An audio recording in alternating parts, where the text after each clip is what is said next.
We do. Because there's uncertainty. If I get arrested, if I get in a fight, if I get attacked and I'm a victim, but I'm a participant and I'm stopped, do I run the risk of deportation? So what we're telling people is basically Part 1 crimes, which are the most severe crimes in terms of the federal authority. So Part 1 crimes, murder, rape, robbery, those are going to get you deported, as they should. But again, we're also telling them that the DUI, which right now in our state, it's still, some states are pushing to have, Utah has reduced what it takes to get arrested for DUI down to a 0.06. So DUI to a lot of people is scary because it's very discretionary. If you have 2 beers with dinner and you're driving home, are you DUI? So in the immigrant community, what I'm hearing is the DUI seems to be the one that causes the most concern. Because I think they recognize that they don't want people committing crimes in their community either. But who amongst us hasn't had a drink or two at dinner and driven home? And that doesn't make it right, but it's certainly not rare. So in terms of the offenses, what we're trying to tell people is be real cautious with your driving, but a citation issued by any agency, whether it's Kent County Sheriff's Office, MSP, Grand Rapids Police Department, a citation, anything short of criminal, shouldn't result in anything, in a physical arrest. And even if it does, if it's not a Part 1 crime, it shouldn't affect your immigration status. What's happened, though, and unfortunately what I see when I go to these meetings is people will be able to point to a story that occurred, and that grows and gets retold and retold and retold.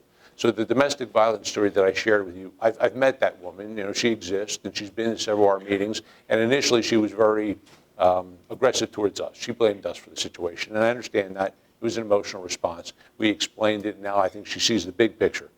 But in her community, she's seen as the woman who called the police for help, and her husband never came home. That's the way that story is retold.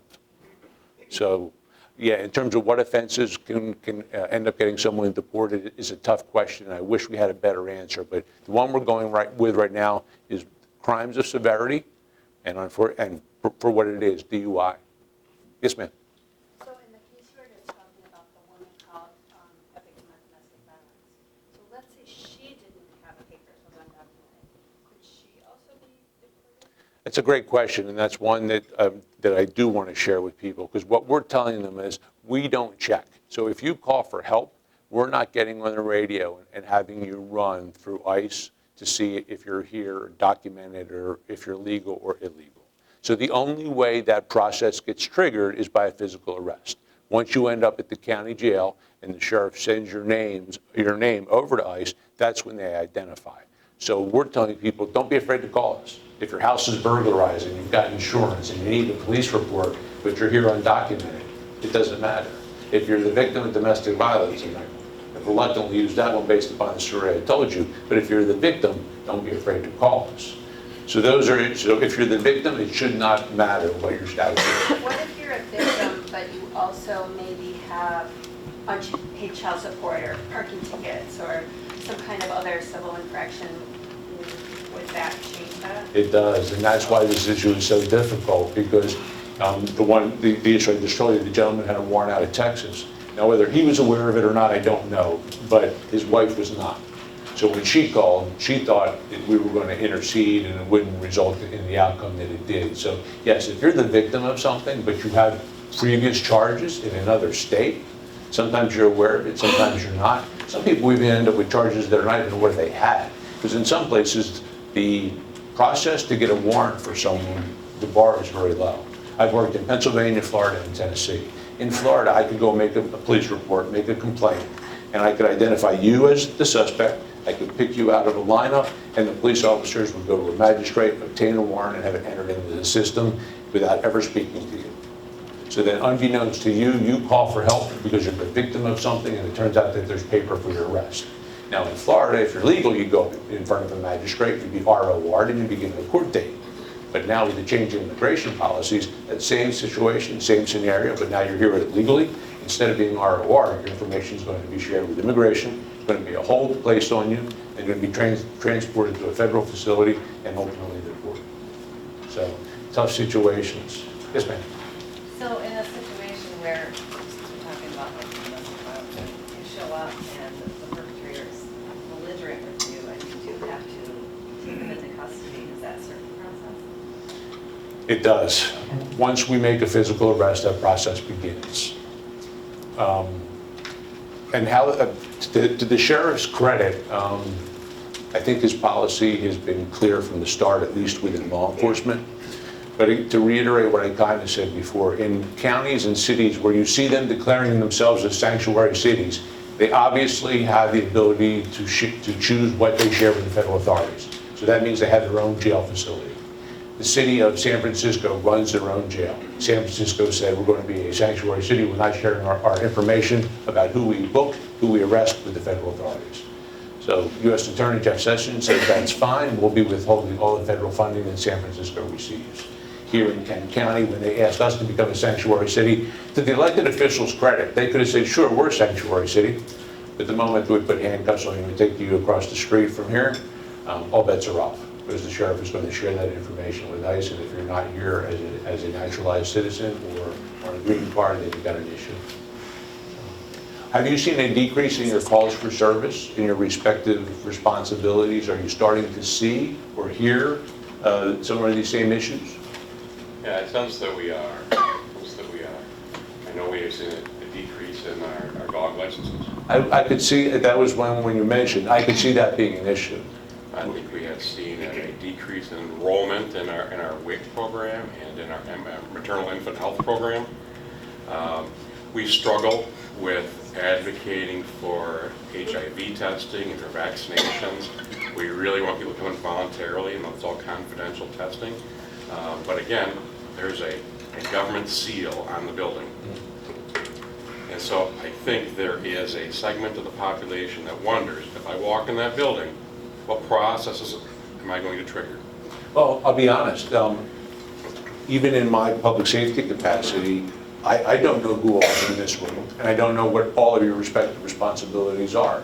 So do any of you have an obligation to report if you become aware of someone who's here illegally? Is that something that you have to deal with?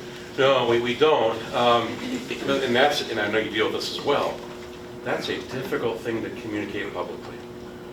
Because on the one hand, we want the community to know that we're not mandated reporters. On the other hand, the moment we do that, we get an enormous amount of criticism from those who think that we should be. Right. And it creates this unnecessary tug of war about how we should manage our business of public health in light of national politics.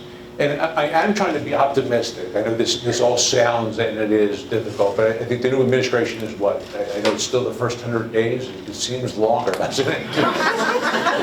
But I'm hoping that once they get U.S. attorneys appointed to the respective districts, once they get some firm policies, that we will be able to go to meetings and tell people with certainty, these are the guidelines. But you're right. I mean, government is government. A lot of people's minds trying to differentiate. I had a conversation when I went to the FBI National Academy up in Quantico. They take international students as well. And I shared a quad with he was a Romanian law enforcement. And they have one agency, it's the county, it's state, country. And I was trying to explain to him, we were talking about drug enforcement.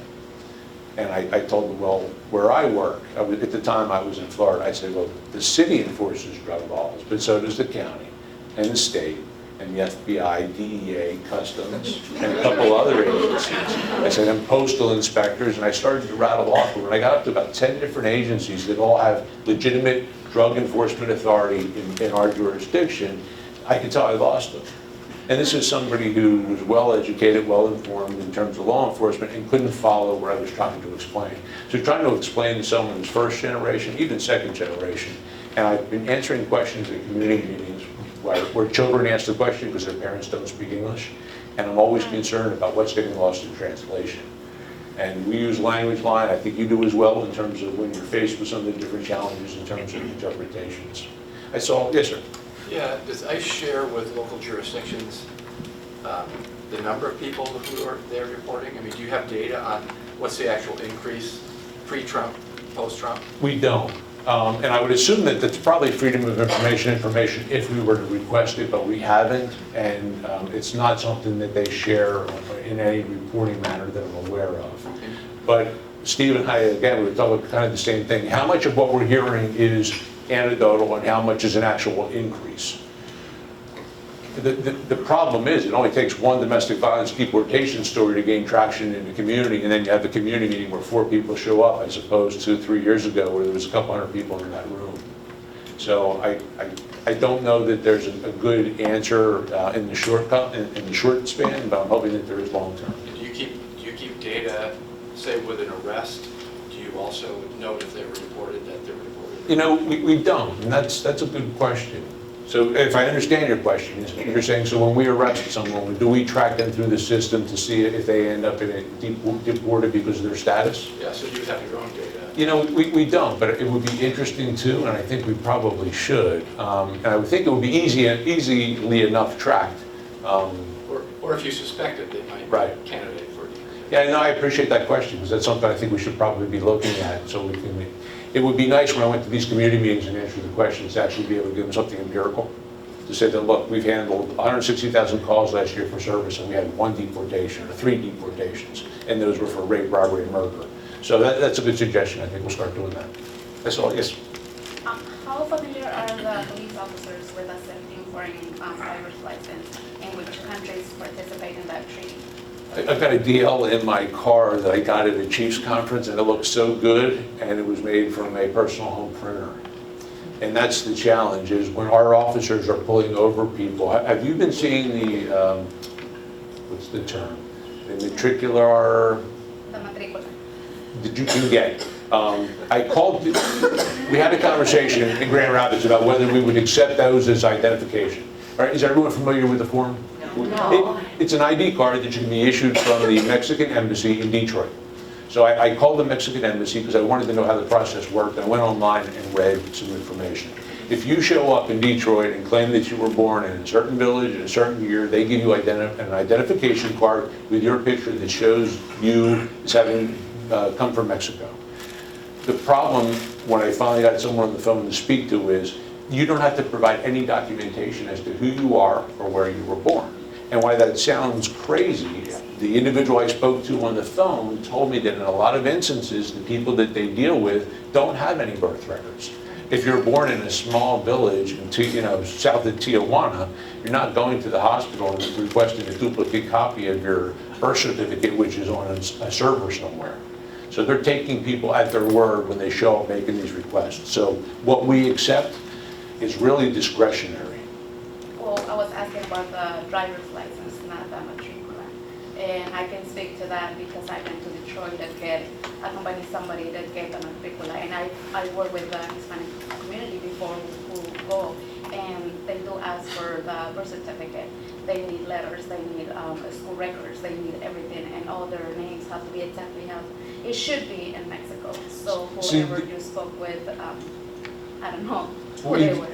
When I finally got through to someone, to a live person, because if you've ever tried to call the embassy in Detroit, it must be staffed with like 1 part-timer. But when I finally got someone on the phone, and my questions were pretty specific. What if, I don't have these identifications? And what was shared with me was what I shared with you, that they recognize that there are people here legitimately from Mexico who don't have that identification, and they do in fact issue the identification. I guess ideally they would love to have school records, birth certificates, but if you fled your country because you were a victim of political persecution or some other something that caused you to flee, I can understand why you wouldn't have that. But in terms of the licenses, it's really at an officer's discretion. We give out books that have pictures of all 50 driver's licenses from throughout the state, for every state in the union. And the ability to print false driver's license now from a home computer is so easy. So we try to use good discretion, but ultimately it's just that. It's the officer's discretion at that moment in time. Some of the copies that we get are legitimate. Some of the copies we get that we end up submitting to the state DOT turn out to be fictitious. Social security numbers are another issue. When we went to file our taxes when I lived in Florida, my son was about 3 years old, and they said he'd already filed a tax form. So my wife and I thought, well, that's great, someone's paying in Social Security for him. So by the time he retires, he's going to be well set. But we pursued it, and it turned out to be more of a numerical mistake as opposed to someone actually using his license. Having said that, most recently here, someone was just arrested who was using a Social Security number at 3 places of business for employment, and it was someone else's Social Security number. problem. Yes, ma'am? I have a question about, are there locations in the city, clinics, schools, churches, that your police officers would know to respect? For example, if we had a client that said, I need to go to the doctor, but I'm afraid to go to the doctor because I'm not documented and I'm afraid, because we've heard rumors, you walk out of Clinic of Santa Maria and there's ICE officers parked, waiting to pick you up. I don't think that's true. Right. But we don't want to give false information or false security Sure. to our clients. That's a great question, and at the risk of angering Roberto Torres, who's a good partner, I would suggest on Granville, the West Michigan Hispanic Association. It's a central location, it's accessible to public transportation, they're great advocates for the